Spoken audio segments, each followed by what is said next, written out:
Bonjour. Eh bien, certains vont se dire j'y ai pris goût. Je ne sais pas, je ne le pense pas. Toujours est-il, c'est que j'ai pris note des remarques qui m'ont été faites concernant ma première vidéo et je me permets aujourd'hui de vous en présenter une nouvelle qui porte sur l'Union européenne et une des questions qui se posent aujourd'hui de plus en plus. La France doit-elle quitter l'Union européenne? Question qui se pose parce que, eh bien, elle est posée par certains partis politiques.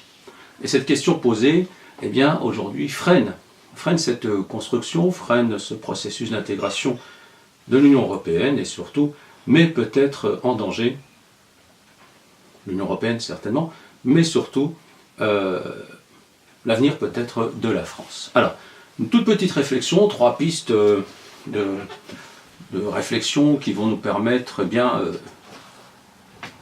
d'avoir une réponse sur la question. Alors je ne vous la donnerai pas expressément, je vous laisserai réfléchir sur la question et voir, et vous laisser vous-même avoir une réponse précise. Vous verrez que ce n'est pas si évident, mais en même temps, une fois qu'on fait ce processus de la réflexion et de la argumentation concernant cette question, eh bien, ma foi, je crois que la réponse est très claire et elle est incontestable. Alors, 3 points très rapides. On va parler une minute à peine de la bombe atomique. On va parler du Brexit, et puis on va parler aussi de la manière dont s'organisent les pays aujourd'hui. Alors, sur la bombe atomique, eh bien, on n'en parle pas, vous n'avez pas dû voir ça dans les informations, encore moins dans le 13h et dans le 20h, on n'en parle pas, seulement la bombe atomique, c'est une question centrale dans la construction de l'Union européenne. Pourquoi? Eh bien, il n'y a pas beaucoup de pays dans le monde qui possèdent la bombe atomique, on les connaît, il y a les États-Unis, il y a la Chine, il y a la Grande-Bretagne, naturellement, la France, Israël, certainement, le Pakistan, l'Inde, peut-être demain la Corée du Nord et autres. Bon, toujours est-il, c'est que sur les plus de 200 pays existants, il n'y en a pas tant que ça. Si on s'arrête au niveau de l'Union européenne, qu'en est-il? Le Royaume-Uni ne fait plus ou ne va plus faire partie de l'Union européenne. Donc il ne reste plus que la France. Dans l'Union européenne, seule la France, possède la bombe atomique. Alors imaginons que la France quitte l'Union européenne. Eh bien légitimement, l'Allemagne va demander à avoir la bombe atomique. L'Italie serait en toute légitimité de la demander, tout comme l'Espagne, la Belgique et tous les autres pays de l'Union européenne. C'est légitime tout simplement parce que la France jouant le rôle de la défense de l'Union européenne, par ce biais de ses 300 têtes approximativement, eh bien 300 têtes mettrait en danger, si elle se retirait de l'Union européenne, mettrait en danger tout simplement les autres pays, qui auraient pour réaction légitime de vouloir se défendre. Alors, on imagine très bien la conséquence. La France perdrait tout simplement de son aura, de sa puissance militaire, de sa puissance de défense et serait reléguée aux mêmes autres pays à un rôle commun dans l'Union européenne, qui n'existerait peut-être plus, mais aussi au niveau du monde, tout simplement. Ça, c'est pour la bombe atomique. Un autre point, on parle souvent du Brexit en disant oui, le Brexit, a priori, ça n'a pas trop d'incidence, il y a quand même une grande différence entre une Angleterre, un Royaume-Uni qui quitte l'Union européenne et puis une France qui quitterait l'Union européenne. Une France qui quitte l'Union européenne, c'est un pays qui a été fondateur, un des pays fondateurs de l'Union européenne, avec l'Allemagne naturellement, notamment, et l'Italie. On en voudrait à la France de quitter comme ça l'Union européenne sous prétexte que nous traversons une crise importante, qui est mondiale d'ailleurs, mais les pays voisins, les pays connexes à la France, les pays de l'Union européenne, en voudraient littéralement. Le Royaume-Uni, si on s'arrête sur le Royaume-Uni, n'a jamais eu vocation à intégrer l'Union européenne. Il suffit de reprendre dans les archives la posture de Churchill, de Gaulle et de bien d'autres, même des pères fondateurs. Le Royaume-Uni n'a pas forcément vocation de faire partie de l'Union européenne. Donc, une sortie de la France de l'Union européenne par rapport au Brexit, ce n'est pas comparable. On peut reprendre tout simplement cet adage que vous connaissez, comparaison n'est pas raison. Le troisième point consiste à se poser la question suivante: comment s'organisent les autres continents, les autres régions du monde? Nous avons l'Union européenne depuis les années 50 qui s'est construite progressivement en partant d'une zone de libre-échange pour arriver à une union économique et monétaire. Alors, la question qui se pose, est-ce qu'il n'y a que l'Union européenne qui existe sous cette forme? Bien, la réponse, elle est non. C'est pas suffisamment mis en avant, mais la réponse est non. Alors, le plus connu, c'est l'ALENA, l'association de libre-échange nord-américain, créée en 1994, qui réunit les États-Unis, le Mexique et puis le Canada. Et donc, ces trois pays se sont organisés, ont signé des accords pour commercer, trafiquer, comme dit Adam Smith, trafiquer librement entre eux. Alors naturellement, la question se pose par rapport à Trump, quelle sera sa position avec le Mexique, mais on met ça de côté, c'est une autre question. Donc on a l'ALENA depuis 1994 qui fonctionne bien. On a par ailleurs l'ASEAN, l'association des nations de l'Asie du Sud-Est. Pareil, qui regroupe depuis 1967 plusieurs pays de cette région du monde, à savoir Singapour, la Malaisie, les Philippines, le Brunei, le Vietnam, etc. Donc tous ces pays se sont encore une fois accordés, se sont mis d'accord sur des échanges facilités avec la disparition, peut-être pas la disparition ni la suppression, mais en tout cas la diminution des tarifs douaniers et autres. On a l'ALECI, Association de libre-échange des communautés des États indépendants. Donc ça regroupe depuis... c'est une vieille idée qui traînait, je crois que c'est des années 90, appliquée début des années 2000, à vérifier toutes les dates, mais... Donc l'ALECI regroupe la Russie, la Biélorussie, l'Ukraine, etc. Donc tous ces pays de la CEI et qui commercent encore une fois librement entre eux, ce qu'on appelle les zones de libre-échange, tout simplement. Première intégration d'ailleurs de l'Union européenne qui a commencé par... il y a eu l'UPLE, on y reviendra tout à l'heure, mais il y a aussi la zone de libre-échange. Et puis le Mercosur que vous connaissez, marché commun du Sud, qui regroupe depuis les années 80-85 les pays d'Amérique du Sud, on avait les pays d'Amérique du Nord tout à l'heure, regroupe les pays d'Amérique du Sud avec notamment, naturellement, l'Argentine, le Brésil, l'Uruguay, le Paraguay, etc.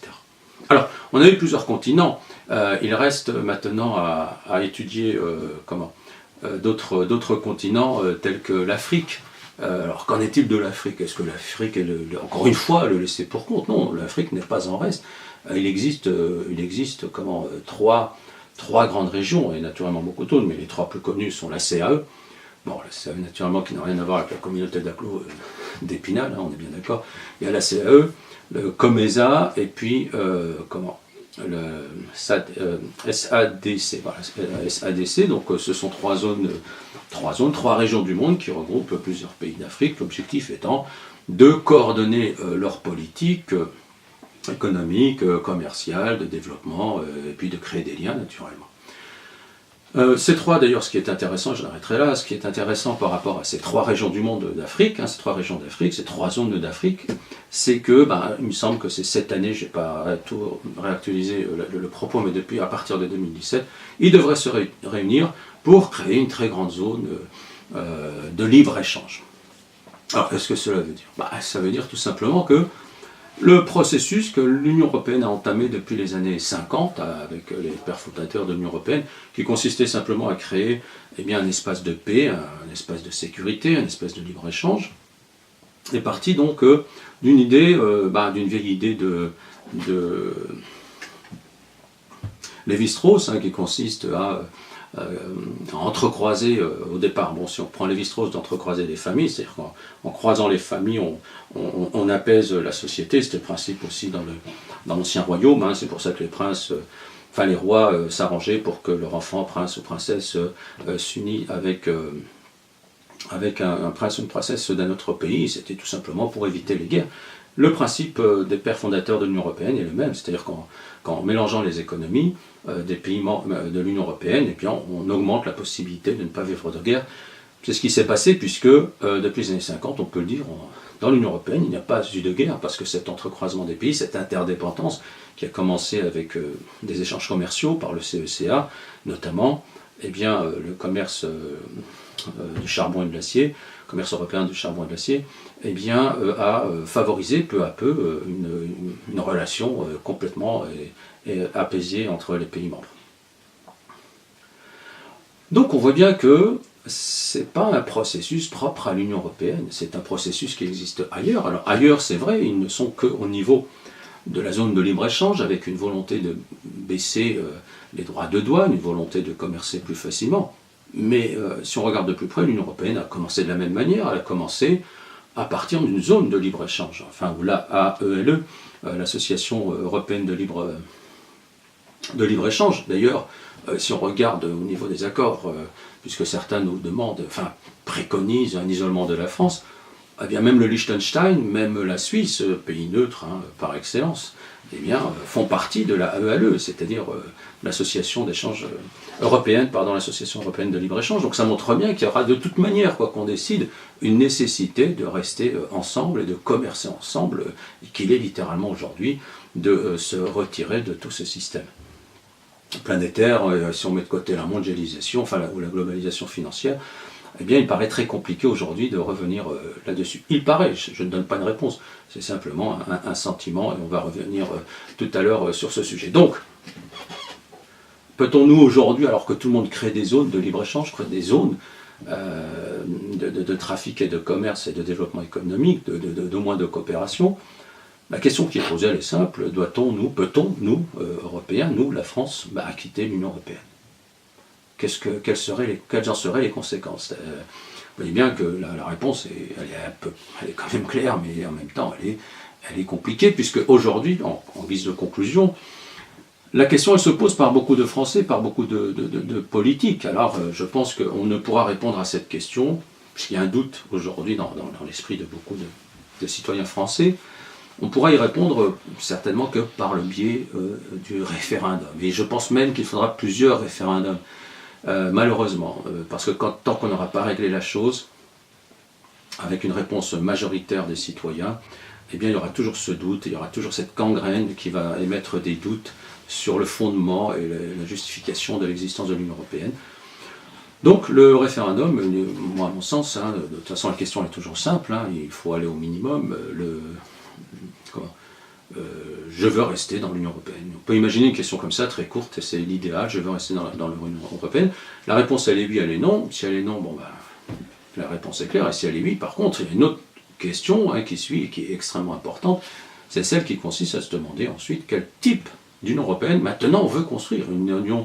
Une union supranationale, une union fédérale, ou limitée à une zone de libre-échange ou une AELE, à voir. Mais il faudra aussi répondre à cette question.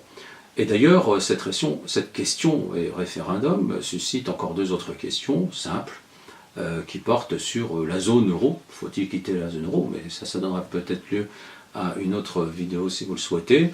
Et puis enfin, la question sur les accords de Schengen. Que faut-il faire par rapport à cette libre circulation dans cet espace de Schengen, en sachant qu'il ne faut surtout pas confondre l'Union européenne et les accords de Schengen, sur lesquels on reviendra peut-être par la suite. Donc voilà, je vous laisse à votre réflexion sur le sujet. Si vous le souhaitez, on pourra en aborder d'autres, et puis je reste à votre disposition. Merci.